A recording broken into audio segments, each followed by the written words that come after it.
Hey guys, welcome on again my YouTube channel. Today in this video I will review on Samsung Galaxy M31. Please like this video and subscribe this channel and click on the bell icon for more interesting videos.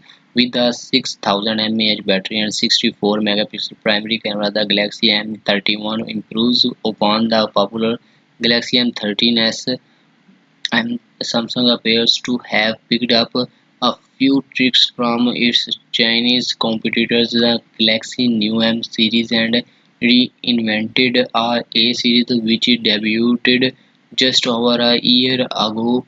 Show that the company has not only embraced the idea of offering great specifications at low prices, but is also keeping up with incremental upgrades roughly twice a year. Not all the modules that Samsung has introduced over the past year have made big splashes, but the Galaxy M30 and its follow-up, the Galaxy M30s, both found themselves on our list of recommended budget phone.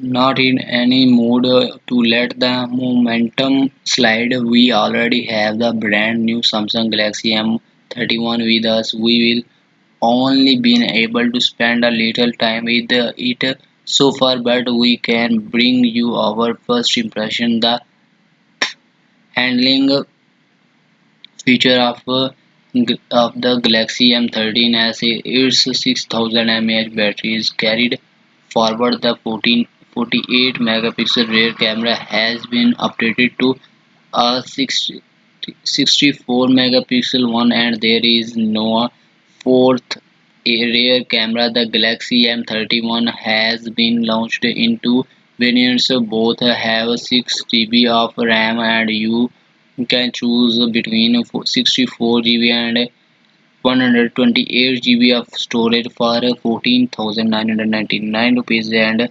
15,999 rupees respectively. This should set off a fresh round of battles with our current top smartphone picks priced under 50,000 rupees. In terms of appearance, the Galaxy M31 is surprisingly plain. It has no gradient pattern or reflective coating wheel. We are happy enough to see this. It certainly bucks current trends and expectation. Some people might find the simple space black and occasional blue colors option a little too plain and bland. It remains to be seen how the glossy finish will hold up to stretches and scuffs, but it does pick up fingerprints very easily. The front of the phone is pretty standard for a low cost device these days. The chin is quite thick, and there is a simple water drop notch at the top of the screen for the single 32 megapixel front camera. Samsung has used a Super AMOLED panel which is rather bright. Colors do seem vivid and punchy. If a little overstretched, we'll tweak some settings and see how this works for us over the course of our detailed review. Coming up soon. The battery does of course make this phone relatively thick and heavy at 8.9 mm and 191 gram respectively.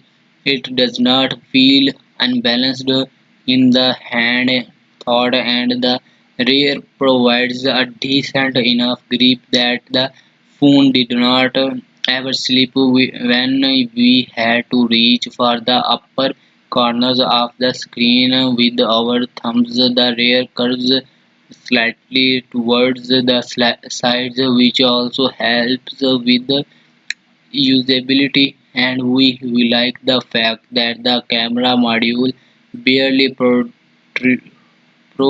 protrudes at all. Speaking of the module on the rear,